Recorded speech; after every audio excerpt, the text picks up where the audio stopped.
Hey everyone, I'm Jason. My project is called Potential Effects on Mule Deer Migration. This picture was from Mohammed Hussein, which is taken at Rocky Mountain Arsenal National Wildlife Refuge. In the background there you could see the city of Denver.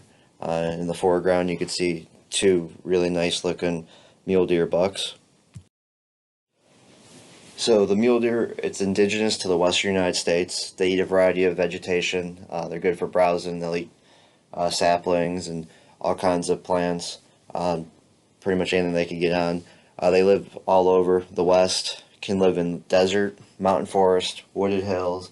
They typically avoid the riparian zones. It's kind of the white-tailed deer's habitat. So in states where you actually have both, mule deer will not be in that riparian zone most of the time. Animals do strange things. That's why we're in this field and why we do the science to figure out where they go, but that's not a constant area for them. They're vertical migrators. So instead of it just being, north-south like a duck does, they will go to the top of the mountain in the summertime, springtime, depending on kind of where the food's at. Frost lines are key. And then they will go down out of the mountains in the wintertime. They'll do their breeding. Usually they have specific breeding grounds, which is kind of cool. It's stationing areas on maps, which we'll actually see later. Then they got their winter grounds where they'll hang out, drop their antlers, or at least the bucks do, and it's really nice. And hopefully these maps that you'll see here in a little bit will explain some of this to you.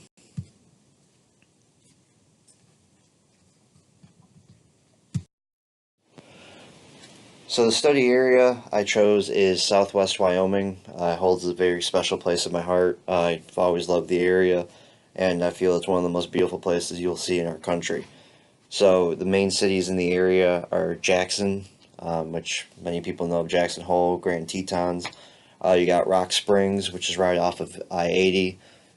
Really nice area. Then you got Lander, which isn't far in the area as well. The south end is the Green River Basin, very good trout fishery if anyone's interested in it. Very, very nice place. And then you got the Teton National Forest, which we all know leads to the Grand Tetons. And then farther north in the state, you do have Yellowstone, but I didn't focus on that area. So my focus specifically was the sublet herd. They There are multiple herds in this area, and there was one that does overlap, but this will be my focus for this project specifically is the sublet herd. I'm looking at landscape changes, potential human encroachment, whether that be oil and gas development, housing development, somebody wanting to pop up a city. Just look at the overall changes. So with the sublet herd, you can see in the area that's near Rock Springs, that is one area, staging area. Most likely, since I could not figure out where the start and end point was, you gotta kind of use your imagination a little bit. But the big blob that's above Rock Springs is most likely a wintering ground. It's a lower elevation than the mountainous area of the Teton National Forest. But you can see that really thin line. That's a migration corridor there.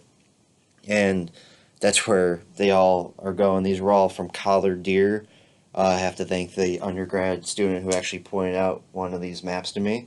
I appreciate it. And it actually came in handy when I was comparing different deer herds. And this one just was in the right area, and it's my favorite spot, so I had to go with it.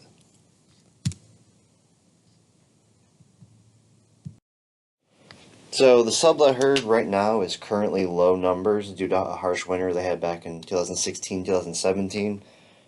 They've also had plenty of rough times in the state between droughts and other environmental issues. But right now there's oil and development planned in the area, whether that be BLM or Forest Service land or even private land. So that's kind of an effect in the area. You can see the habitat loss due to access roads and well pads on this graph that from a really nice paper. It's just a nice little graphic to give you an idea of development and how it is increased over time. The sublet herd has also had issues with the numbers are low, so the hunting season has been shortened by 1 week. That might not sound like a whole lot, but for out there, you got people who go on backpack hunting trips for, a week at a time. So cutting it by a week could cut the success rate down, which is what the intention that the state did, and it's appropriate based on population numbers. Well, and for tags for out of state for non-resident, it's cut by 50%. Now, some people might not think that's bad, but that for this area, it could be 4 tags for a non-resident. So now you only get two tags per non-residents, and there's a lot of people that want to hunt these areas from out of state, so that is affecting them. So they do have an interest in herd health and populations.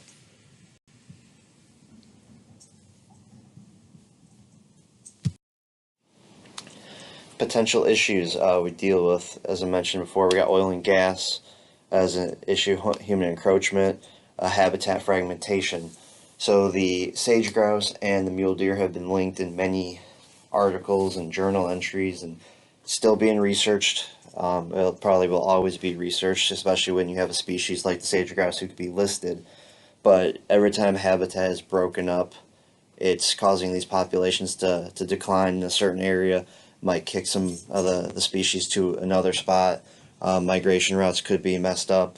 So on this map, the grayish black area is actually oil shale, which is where there's potential oil and gas, and it covers most of the state, which is a little surprising because I know for me personally did not expect that much oil and gas to be from the state of Wyoming, but there is that much. And then the dots represent cities and towns, and obviously there's a population cutoff. It doesn't have all of them, it's just the higher ones. So that's just to give you an idea of locations and of the whole state and how actual populated the oil industry could be in the state. As for human population, this map represents the human growth from 2018 to 2023.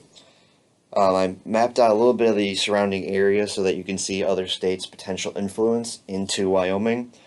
Obviously, there are different reasons for someone not to cross the border into Wyoming, but it just shows you the growth of people in Utah, Colorado, Montana, a little bit of Idaho, and that northwest corner is expected to get a little bit more populated, which is not exactly the best, but I mean it is a very low population state, so I mean it is expected people to move in there, especially with the world getting more populated. But right now, it does not look like the sublet herd will have any issues going forward in the near future with population and human issues.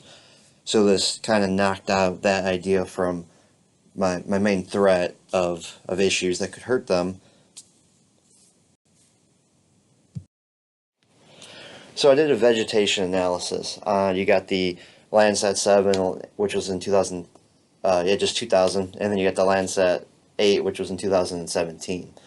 In the middle, I did the change, no change, and at first, I'll admit, I thought I messed this up like real bad, but it turns out I did not. The reason these two maps are going to differ so much really is in 2000 there was a drought going on. 2017 there was not a drought going on. That can change the entire landscape based on the severity of it. So as you can see on the map, it actually covers that for the most part. The no change areas are actually in higher elevation spots, which makes more sense because different tree growth up there, different vegetation overall.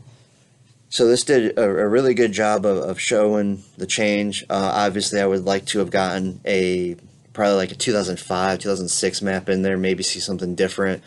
But this is what I had to work with, and I feel it still shows you exactly what you needed to see. And how can you help the mule deer? Well, people can help the species by protecting migration corridors. Sublet herd can be affected by the oil and gas industry, which there's always the potential for it. And then you can understand the effects of the oil gas drilling, just what it does to the land. Now, everyone's going to have their own personal opinion on it.